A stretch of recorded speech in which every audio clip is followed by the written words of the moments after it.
지난 5년간 중국의 무기 수출이 감소한 것으로 확인된 가운데 이는 중국이 전쟁에 대비해 군사 비축을 강화하는 시도라는 주장이 제기됐습니다. 그런데 최근 우크라이나 전쟁에서 중국산 탄약이 사용된 것이 밝혀지기도 했는데요. 중국의 숨은 의도가 무엇인지 관심이 쏠리고 있습니다. 14일 홍콩 사우스차이나 모닝포스트는 스웨덴 싱크탱크인 스톡홀름 국제평화연구소의 최신 보고서를 인용해 지난 2018년에서 2022년 중국의 무기 수출 규모는 직전 5년보다 23% 줄었다고 전했습니다. 보고서에 따르면 2018년에서 2022년 세계 방산 수출 시장에서 중국의 점유율은 5.2%로 직전 5년의 6.3%보다 감소한 것으로 나타났는데요. 다만 중국은 독일을 제치고 미국, 러시아, 프랑스에 이어 세계 4위 방산 수출국에 올랐습니다.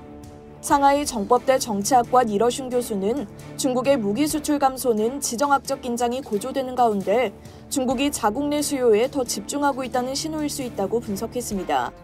또 대만 문제, 인도와의 국경 분쟁, 일본과의 관계 악화 등 중국 본토를 둘러싼 지정학적 환경이 악화하고 있다며 중국은 항상 전쟁에 대비해야 한다고 주장했습니다.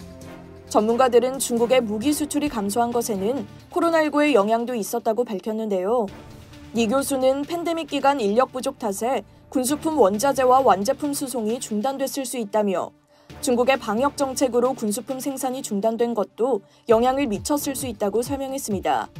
중국 군사 전문가 숭중핑도 현재의 정세는 참으로 평화롭지 않다면서 중국이 전쟁에 대비해 군사 비축을 강화하는 것이 매우 필요하다고 강조했습니다.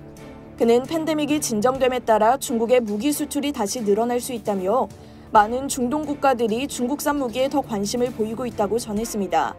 스톡홀름 국제평화연구소는 중국의 대러 무기 수출과 수입에도 관심을 보였는데요. 2018년에서 2022년 중국의 대러시아 무기 수출도 그 직전 5년보다 31% 감소했고 같은 기간 중국의 러시아산 무기 수입은 직전 5년 대비 39% 증가했습니다. 또한 2020년에서 2022년의 러시아산 무기 수입량이 2018년에서 2020년에 비해 크게 줄었는데요. 스톡홀름 국제평화연구소는 중국이 자국산 첨단 주요 무기의 생산을 늘림에 따라 중국의 러시아산 주요 무기에 대한 의존도는 계속 줄어들 것이라고 전망했습니다. 중국은 올해 전국인민대표대회 연례 업무보고서에서 올해 국방 예산을 전년 대비 7.2% 증액하기로 했습니다.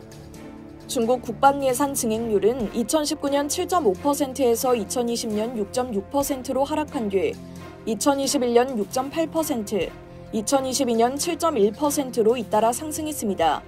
한편 일본 교도통신에 따르면 미국 정부는 러시아가 우크라이나 전쟁에서 중국산 탄약을 사용한 것으로 추정하고 있는데요. 중국은 그동안 우크라이나 전쟁에서 중립을 주장해 왔습니다.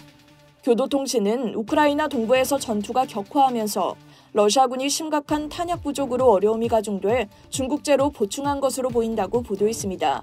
이상 월드디펜스였습니다.